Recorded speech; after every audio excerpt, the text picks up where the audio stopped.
You ever get that feeling like you really want to improve yourself, but just the thought of where to even start is, well, it's just overwhelming? Yeah, you're definitely not alone. So today, we're going to break down how real, meaningful self-growth isn't about these huge, giant leaps. Nope. It's all about the small, totally manageable steps you can start taking, like right now. Okay, first things first, let's get our heads in the right space. This quote you see here, it's pretty much the core philosophy for everything we're about to talk about. It is such a powerful reminder to just be patient with yourself. Real lasting change, it's a marathon. It's all about consistency, not some wild sprint that just leaves you burned out. But that's the million-dollar question, isn't it? Every journey needs that first step. I mean, when you're standing at the bottom of this huge mountain, just looking up, it's so easy to feel completely paralyzed by how big it all seems. It's like, where do I even begin when the top feels a million miles away? Well, here's the good news. The answer is actually way simpler than you think. It's not some big, complicated secret. It really just starts with small, consistent steps. The path to a better you is built one tiny action at a time. And that's exactly what we're going to dive into. All right, so let's get this journey started. Think of the next few minutes as your personal roadmap. We're going to walk through the most important, foundational tips to guide you on your way, starting right from the ground up. So, where do we start? Mind and body first. Because look, before we can even think about changing our actions or our surroundings, we've got to start with the very vehicle that's taking us on this journey, our own mind and our own body. This is the bedrock.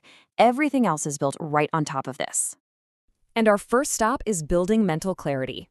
Seriously, think of your mind like your desk. If it's covered in clutter, old mail, random thoughts, a million distractions, how can you possibly get any real work done? You can't.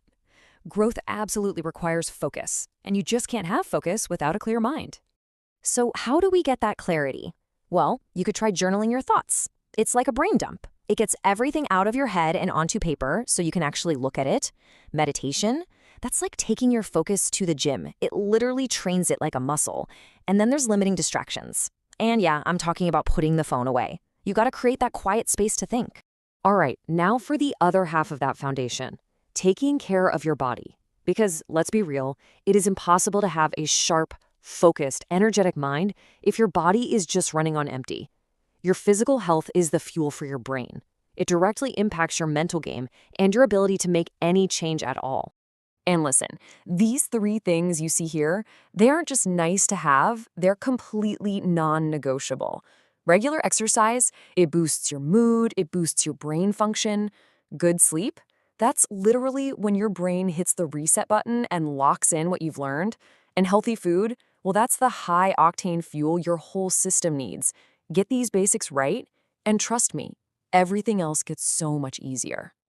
Okay, so our foundation is solid. We've got our mind and body in a good place. Now it's time to start building on top of it. This next part is all about designing our actions, how we turn good intentions into actual, real progress. And that action, it starts with learning, consistently. See, growth isn't something that just happens and then stops. It's dynamic.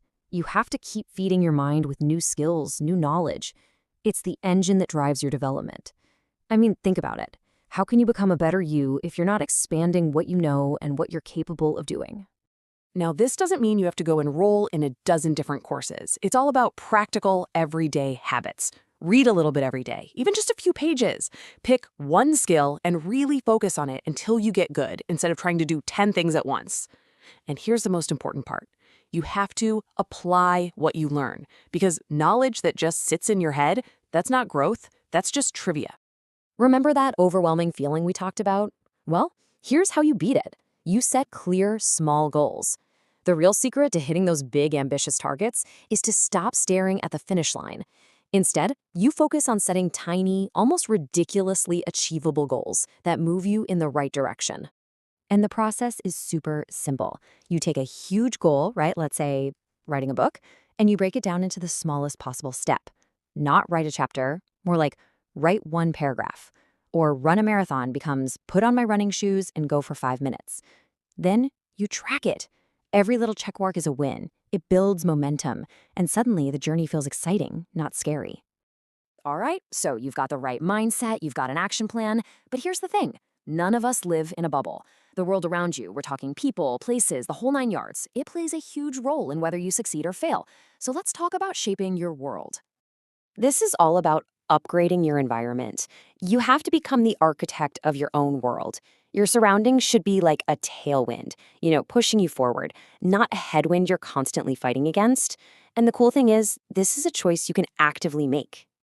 And there are really two parts to this. First, the people.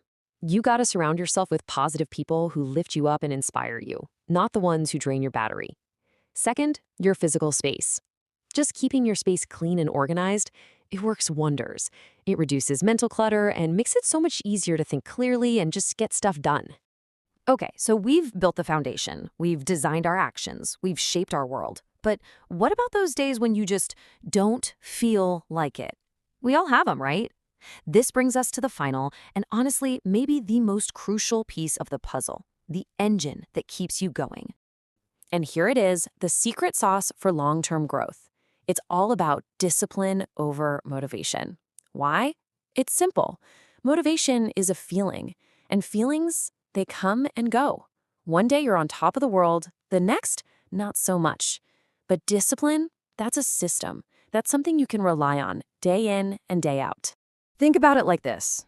Motivation, that's the spark. It's exciting, but it's fleeting. It's totally unreliable. Discipline, on the other hand, is consistent. It's a system. It's what gets you to do the work even when you don't feel like it. It's about building routines and habits that just kind of run on autopilot. And let me tell you, discipline is what gets you to show up on the hard days. And those are the days that really count. So let's do a quick recap of our whole game plan. Number 1, you build your foundation with mental clarity and taking care of your body. 2, you design your actions by learning consistently and setting those small, clear goals. 3, you shape your world by upgrading your environment. And finally, you power the entire thing with the real engine, discipline over motivation. And all of this really brings us right back to the beginning. The goal here isn't to be perfect. It's definitely not about comparing yourself to anyone else.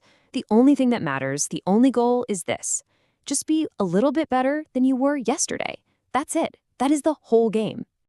So I'm going to leave you with this one question. Don't worry about tomorrow or next week or next year. Just think about right now. Based on everything we've just talked about, what is the one small step you are going to take today? Because your whole journey, it starts with that one simple answer.